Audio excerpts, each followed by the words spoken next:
I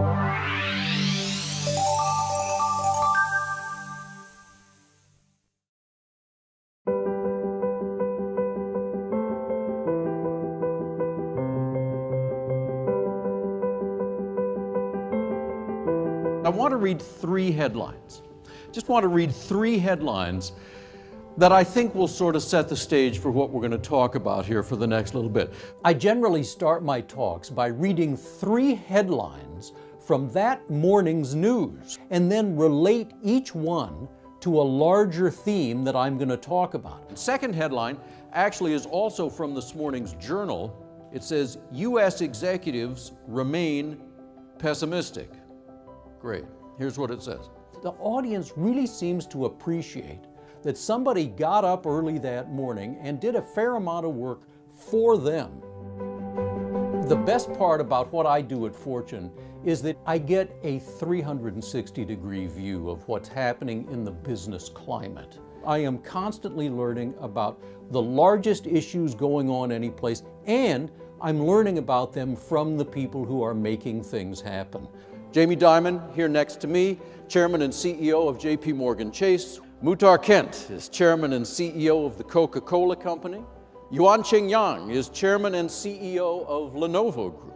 I get to talk to the business leaders of great corporations, the entrepreneurs who are going to disrupt business, to the government leaders who are going to help shape the environment for all of these businesses, and of course to consumers and others who are buying or not buying the goods and services from those businesses. Our topic is winning in a friction-free world. This is something we're going to be hearing a lot more about. Labor, information, and money move easily, cheaply, and almost instantly in a friction-free economy. Every organization and every person can possess the 21st century's most valuable assets: openness to new ideas, ingenuity, and imagination. The best companies, the most successful companies, will see it as a huge opportunity because they can be that competitor who comes out of nowhere. That's why a friction-free economy is, bottom line, more opportunity than ever in history. Every business, I don't care what business you're in, is in danger of being disrupted by a competitor they never even thought of. The disruption that can happen to a company in no time is like nothing we have ever seen before. Earlier this year, the largest taxi co-op in San Francisco filed for bankruptcy, and we know why, right? We all know why. Because somebody innovated that business model and it wasn't them. Uber has a business model that doesn't require as much capital. It's the largest ride service in the world and it doesn't own any cars. Another thing that's going to last for a long time: geopolitical unrest. What's new is that there is instability among the great powers, US, China, Russia, that didn't used to be there. I'm at the Fortune Global Forum in Guangzhou, where I'm moderating several of the sessions. Attendees here include Apple CEO Tim Cook, Ford Motor Chairman Bill Ford, Walmart Chairman Greg Penner, Alibaba founder and CEO Jack Ma, Canadian Prime Minister Justin Trudeau, and many others. One big message is coming through here. The clear message from the government officials is China is open for business, welcoming businesses from all over the world, especially entrepreneurs, and promising them a level playing field. Every business leader I've spoken to here agrees this is a clear effort to fill the void being left by the United States, which is perceived as closing itself off from the world. Every business person has to confront and embrace the fact that government's playing a larger role in our business lives, and it's not going to go back to the way it was. Our topic is business versus government. Recognizing the fact that every business, and particularly this industry, the tech industry broadly defined, is very heavily influenced by government policy, and there's been an awful lot of talk about which of those policies are good and which are bad, and that's what we're going to talk about now. Getting ahead of those trends is a real challenge for every business, and I don't care who you are, what business you're in. We can't be paralyzed and think that we can wait for things to settle down. It's not going to happen. The way the best leaders are doing it, they innovate their business model, they manage for value, they build their human capital, and they get radically customer-centric. From where I sit, I get to see a lot of early indicators that really tell us where the economy is going. Is it going to be more consumer-focused, more savings-focused, more export-focused? I can take these bits and pieces that I get from leaders all around the world and put together a coherent view of where the economy is going. Our ability to predict what's going to happen, for some reason, is much worse than it used to be. So let's see what's happening now in the environment, the political environment that affects our business, on issues that affect corporate interests most strongly. So today, we did get, as promised, at least the outline of the big tax proposal from the administration. Steve Mnuchin and Gary Cohn had a briefing with the press at 1:30 this afternoon and presented, the outlines. Now, it's just the outlines. This is really just bullet points, and we don't know the details yet. So here's what we know, but then here's what we don't know and really need to know before we can start making judgments about how it's going to affect us. The pessimists have always been wrong. Optimism has always been the right way to bet, and that's the way I'm betting, and I hope you are too.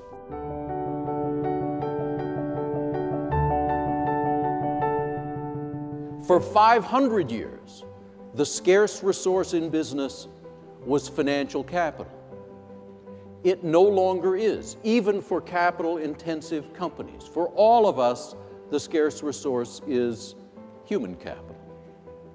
My new book is called Humans Are Underrated, and it arose out of an article I wrote for the Fortune 500 issue of Fortune, which began with the question, in the economy of 5 or 10 years from now, what will people do better than computers?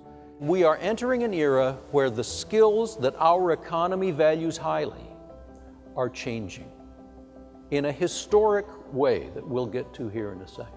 Over and over, we're seeing technology taking over jobs that people used to do. Now, people will still be valuable, but we had better figure out what skills the economy will value as we go forward from here, because those are the ones that we have to get world-class great at.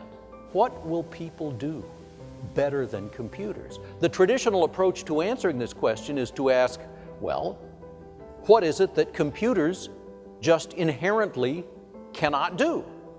Don't ask what computers can't do, because over and over, the answers are wrong. Instead, ask what humans are most driven to do. What are they? Well, that's becoming clear too. What we must do, even if a computer can do it too, empathize is the foundation of all else. Working in groups, telling stories, solving problems creatively, building relationships. These skills, the skills of human interaction, are going to be the most valuable.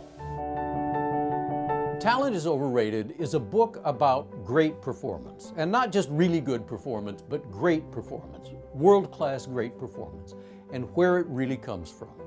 This is not a bunch of my opinions about where great performance comes from. There's 30 years of good research on it, which most people really are not well aware of.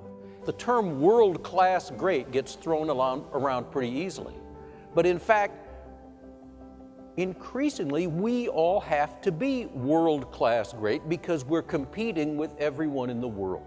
Standards are rising. If you really believe that you must have this natural 1 in a million gift to be great at something, then when you encounter the roadblocks, you will take it as evidence that you don't have that gift. But if you really believe that those roadblocks can be overcome, that by doing the deliberate practice you can get past them, then you have at least a chance of becoming world-class great. This basic idea of how we get to be great performers is inherently fascinating, and we're in an environment that is more competitive. No matter what business you're in, no matter what your role in the business is, we have to be better performers. We're in global competition.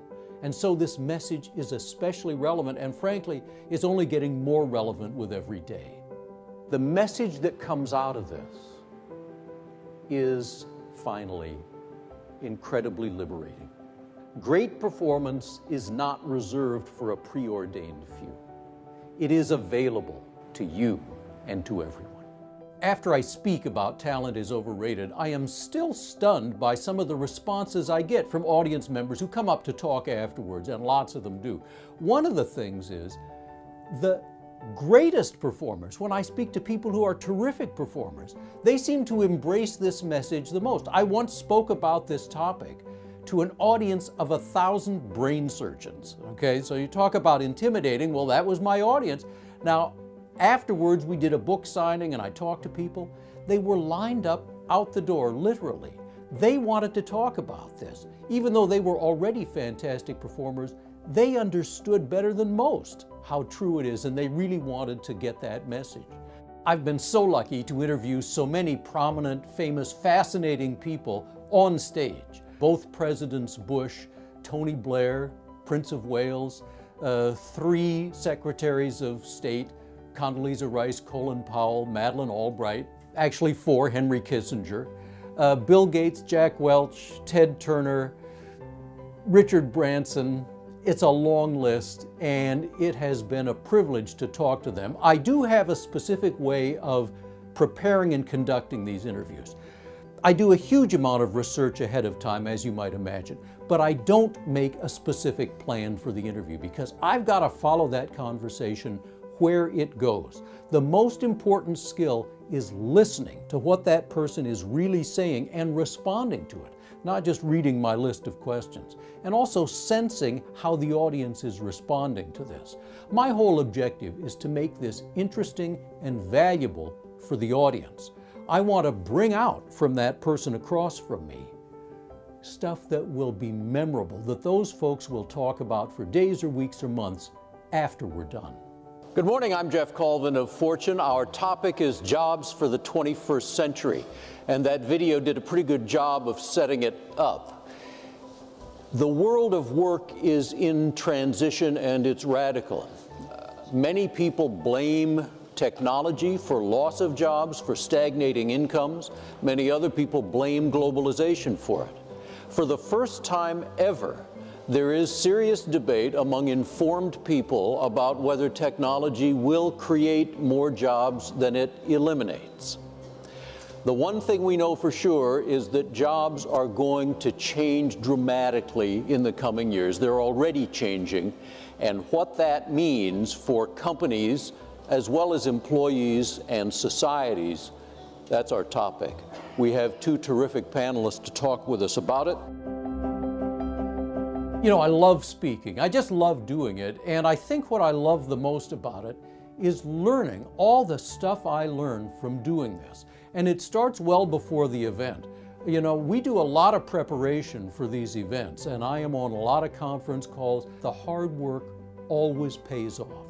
We get a better result at the event if we have put in the work ahead of time to prepare for it.